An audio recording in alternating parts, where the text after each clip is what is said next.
안녕하세요. 축구 전문 기자 한준입니다. 승승장구하던 캡틴 손흥민의 토트넘 2023-2024 시즌 손흥민 선수가 프리미어리그 우승과 역대 두 번째 득점왕에 도전하던 흐름은 부상이라는 예상치 못한 악재로 인해 흔들리고 있습니다. 최근 3경기 연속 패배로 인해 영국의 현지 전문가 맨유의 주장 출신인 로이킨이 토트넘에 대해 다시 스퍼시하다라는 조롱성, 비하성 표현을 쓰기도 했는데요. 비록 3연패를 당했지만 에스턴 빌라와의 지난 주말 13라운드 경기에서는 희망과 앞으로의 개선을 기대할 수 있는 요인이 있었습니다. 무엇보다 손흥민 선수의 득점력을 극대화시켜주던 플레이메이커 제임스 매디슨의 부상 이탈을 대체할 수 있는 솔루션을 찾았다는 게 중요한데요. 바로 아르헨티나 미드필더 조반니 로셀소의 활약입니다. 이 로셀소는 세계 최고의 선수, 자타공인 역대 최고의 축구 선수인 리오넬 메시가 인정했고 자신의 소시오라고까지 이야기했던 천재적인 선수인데 지금까지 프리미어리그 무대에서 특히 토트넘에서는 잠재력을 발휘하지 못해왔었잖아요. 포스테코글루 감독이 이 로셀소의 잠재력을 끌어낼 수 있는 묘안을 찾아냈고 이것은 손흥민 선수에게도 도움이 될 수 있다. 이 부분이 바로 손흥민 선수와 앞으로의 토트넘에 도움이 될 수 있다는 분석이 나왔습니다. 세계적인 스포츠 웹진 디 애슬레틱이 독점 취재와 면밀한 분석을 통해서 로셀소에 대한 이야기 그리고 토트넘의 앞으로의 상황, 우승 경쟁이 가능할지 그리고 앞서 말씀드린 로이킨의 스퍼시 발언에 대한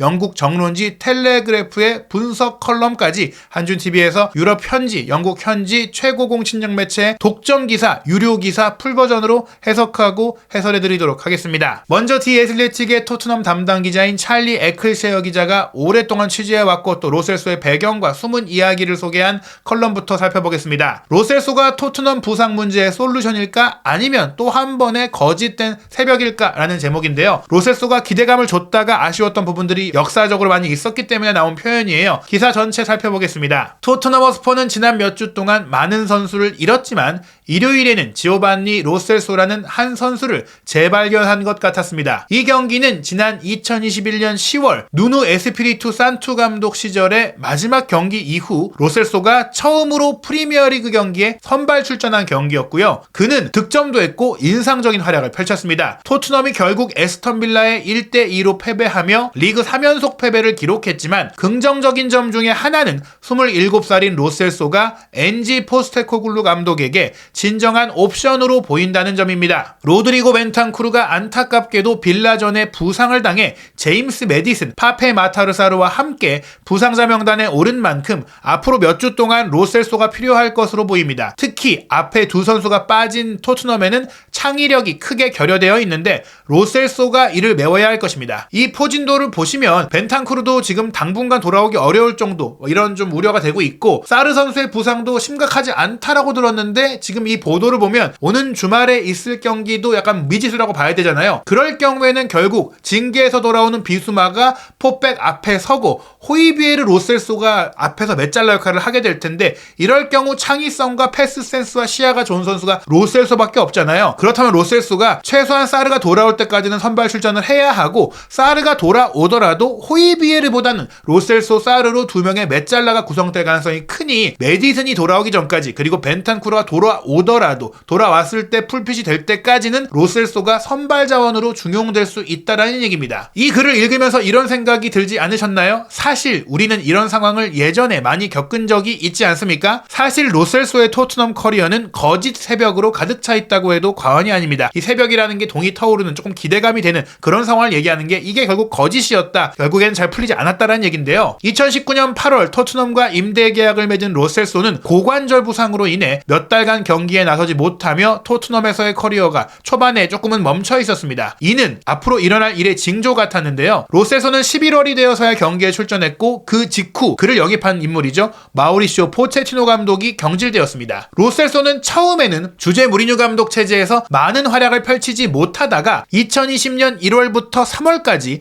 미들즈브러와의 FA컵 경기에서 멋진 골을 넣었고 또 같은 대회인 사우스햄프턴과의 FA컵 경기에서 손흥민 선수의 골로 이어졌던 질주, 이 질주 질주가 한동안 그에게는 정말 좋은 평가를 이끌어냈고 그를 투입할 수 있게 한 근거가 됐었습니다. 이 질주를 통해서 플레이를 만들어냈던 부분이나 맨체스터 시티와의 홈경기 2대0 승리에 기여했던 등 최고의 시즌을 이때 보냈습니다. 이 장면 보시면 아시겠지만 수비 진영부터 로셀소가 공을 운반해 들어오는데 무려 5명의 사우스햄튼 선수를 무너뜨리고 제쳐내고 타이밍까지 뺏은 다음에 반대편으로 패스를 전환했고 이 패스를 라멜라가 받아서 손흥민 선수에게 연결해줬고 손흥민 선수가 문전으로 치고 들어가서 득점을 하며 결국 1대1로 비겼고 재경기에서 또 손흥민 선수가 골을 넣으며 승리했던 바로 그 경기였습니다. 그 당시 시점에서 로셀소는 토트넘의 가장 중요한 선수 중 한 명으로 여겨졌고 초기 임대료 1,500만 파운드, 현재 환율 기준 약 245억 원에 2020년 1월 완전 이적료 2,730만 파운드, 약 447억 원을 더한 이 금액은 나쁘지 않은 것으로 보였습니다. 하지만 또 다른 부상으로 인해 토트넘의 프로젝트 리스타트 첫 경기였던 2020년 6월 바로 코로나로 멈췄다가 다시 리그가 재개됐던 데를 얘기하는 거예요. 맨체스터 유나이티드와 1대1 무승부 당시에 교체 선수로만 출전할 수 있었을 정도로 몸 상태가 좋지 않았고 그 이후로도 꾸준한 경기력을 보여주지 못했습니다. 당시 안토니오 콘테 감독은 로셀소를 소모품으로 간주했는데요. 그래서 콘테 부임 직후인 2022년 1월에는 스페인 라리가 클럽 비아레알로 임대됐습니다. 콘테 감독과 로셀소는 충돌이 있었고요. 당시 아르헨티나 출신 로셀소가 축구 파트가 아닌 토트넘의 스태프들, 직원들에게 조금은 불친절하고 심지어 무례했다라는 인식도 있었다고 하는데요. 스페인에서 임대 생활을 하는 동안 로셀소는 우나이 에메리 감독, 바로 일요일에 토트넘에 패배를 안긴 에스턴 빌라의 현재 감독이죠. 이 우나이 에메리 감독이 비아레알에 있을 때 그의 지휘 아래에서 챔피언스리그 4강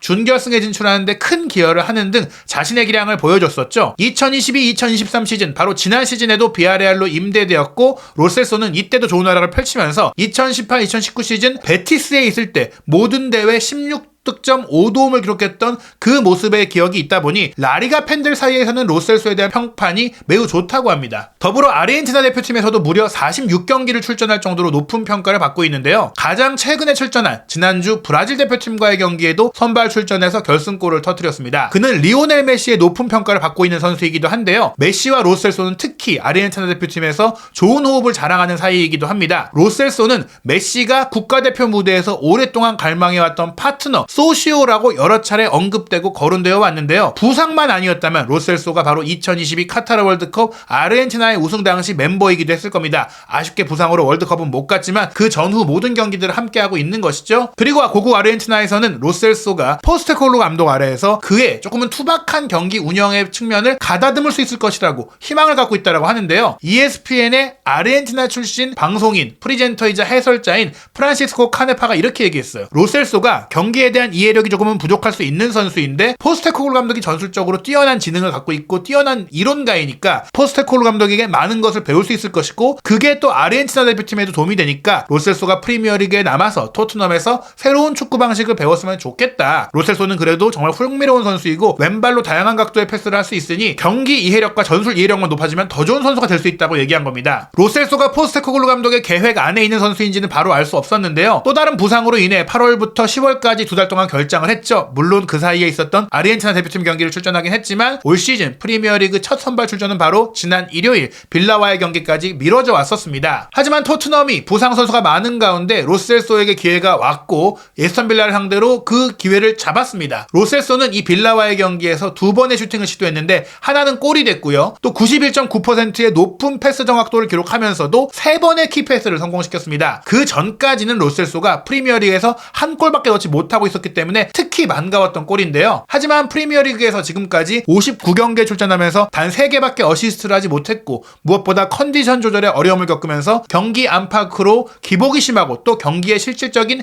영향을 미치지 못한다는 비판도 제기되어 왔습니다. 또 다른 비판으로는 로셀소가 한 포지션에 정착하지 못했다는 점, 토트넘에서 딥 라잉 미드필더, 8번 미드필더, 처진 공격수, 와이드 포워드 등 어느 포지션에서도 꾸준히 뛰지 못했다는 부분이 있는데요. 메디슨 같은 선수에 비해 로셀소는 왼발만 쓸 수 있고 또 360도에 다양하게 볼 수 있는 시야가 부족하다는 점 등이 있습니다. 분명 메디슨의 수준에는 못 미치지만 지금 토트넘이 어려운 상황이 있기 때문에 로셀소도 최선을 다하고 있는데요. 빌라와의 경기를 마치고 포스테코글루 감독은 오늘 로셀소가 맡은 역할 정말 잘 해냈다고 생각한다면서 로셀소는 창의적이었고 좋은 골을 넣었다. 그는 항상 위협적이었고 열심히 뛰었다. 경기였다. 그는 지금까지 많이 경기를 뛰지 못했다라고 말하며 앞으로 더 잘할 수 있다라고 기대를 했습니다. 로셀소가 비아레알에서의 두 번의 임대 생활을 끝으로 토트넘 커리어가 끝났다고 생각했을지 모르는데요. 이제 다시 한번 기회가 왔고 토트넘 커리어와 팀의 현재 부진을 만회하기 위한 앞으로의 몇 주 동안 반드시 기회를 잡아야 할 것입니다. 사실 비아레알 임대를 갔었을 때만 하더라도 메디슨이 왔을 때만 하더라도 지난 여름에 로셀소가 이적할 것이다라는 얘기들도 많았고 바르셀로나가 원한다는 얘기들도 있었는데 결국 남았던 것은 또 프리시즌에 좋은 경기를 하기도 했고 메디슨의 백업을 찾지 못했던 부분도 있거든요. 게다가 포스테코글루 감독이 로셀소를 프리시즌에 꽤 잘 썼던 부분이 있는데 에스턴 빌라와의 경기에서도 공미 자리가 아니라 한 칸 아래로 내려서 딥라인 미드필드에 가깝게 활용하니까 로셀소의 능력이 굉장히 많이 올라갔어요. 로셀소가 커리어 내내 기록을 보면 정말 많은 역할을 소화했습니다. 스트라이커로 뛰었고 가짜 9번, 처진 공격수 10번, 윙어, 좌우 측면 미드필더의 중미에 후방 플레이메이킹까지 했었는데 지금 이 모든 역할을 할 수 있다는 것 자체가 로셀소의 잠재력을 또 대표하는 부분이기도 해요. 단점으로 볼 수도 있지만 꾸준히 기회가 오고 최고의 자리를 찾기만 한다면 뭔가 보여줄 수 있는 선수고 무엇보다 메시가 인정한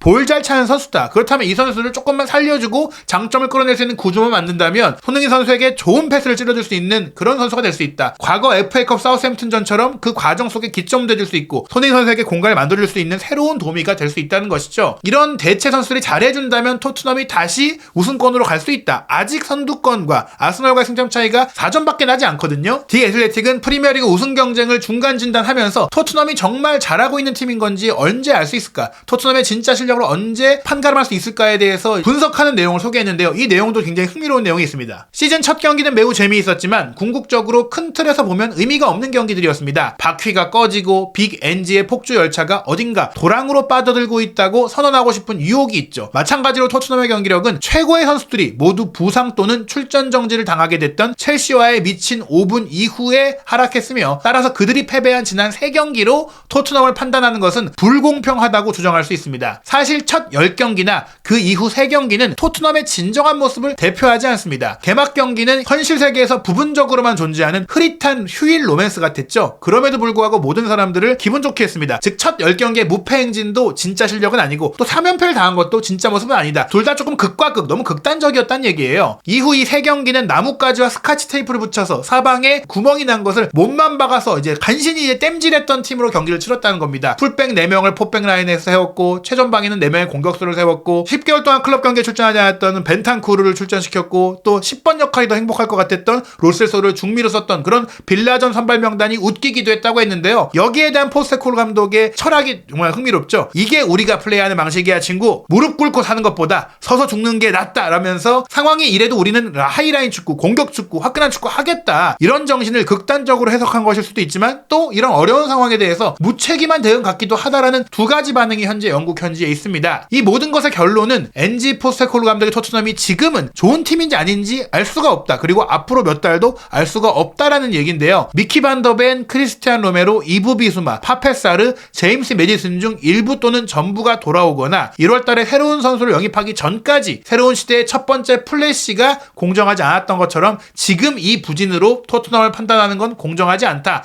진짜 실력에 대해서는 조금 더 기다려보자 라고 얘기한 것입니다. 이런 얘기가 왜 나왔냐면 최근 스카이스포츠의 해설가로 활약하고 있는 맨유의 독설가죠. 로이킨이 토트넘이 다시 스퍼시하다라고 얘기한 것 때문인데요. 텔레그래프에서는 이 발언에 대해서 어떻게 봐야 하는지도 면밀하게 또 소개한 분석한 기사를 썼습니다. 흥미로운 내용이기 때문에 저희가 전체 소개해주면서 앞으로의 토트넘의 일정에 대한 전망까지 소개한 내용 전해드리도록 하겠습니다. 에스턴 빌라전 패배는 토트넘의 3연속 패배로 다음 프리미어리그 5경기 역시 쉽지 않아 보입니다. 지난 9월 토트넘이 아스널과 치열한 무승부를 거둔 후 제임스 메디슨은 새로운 자신의 팀 토트넘이 예전에 안 좋은 평판과 명성을 잃고 있다라고 주장했는데요. 팬들, 중립적인 사람들이 토트넘에 대해서 연약하다, 약하다, 스퍼시하다 그런 쓰레기 같은 말들을 합니다. 하지만 지난 몇 주 동안 우리는 다른 방향으로 가고 있다는 것을 약간은 보여준 것 같습니다. 스퍼시하다는 것이 이제 끝났다는 이런 상황 속에서 63일 동안 이런 좋은 부분이 이루어졌는데 에스턴 빌라와의 홈경기 패배 이후 다시 스퍼시하다는 표현이 수면 위로 나온 것은 로이킨 때문이었습니다. 그는 스카이 스포츠에서 올리 와킨스의 골을 설명하면서 토트넘의 수비가 정말 형편없었다고 말했는데요. 타이트하게 또 적극적으로 움직였어야 되는데 잘못된 타이밍에 스위치를 꺼버렸다. 빌라가 멋진 골을 넣긴 했지만 토트넘의 수비가 스퍼시했다라고 이야기를 한 겁니다. 로이킨의 지적이 그 장면에 대해서는 일리가 있지만 토트넘이 왜 그렇게 됐는지에 대해서는 설명하지 않은 건데요. 토트넘의 결장자 명단을 보면 충분히 예상할 수 있는 패배였다는 것입니다. 메디슨, 비수마, 페리시치, 히샬리송, 세세뇽, 솔로몬, 반더벤,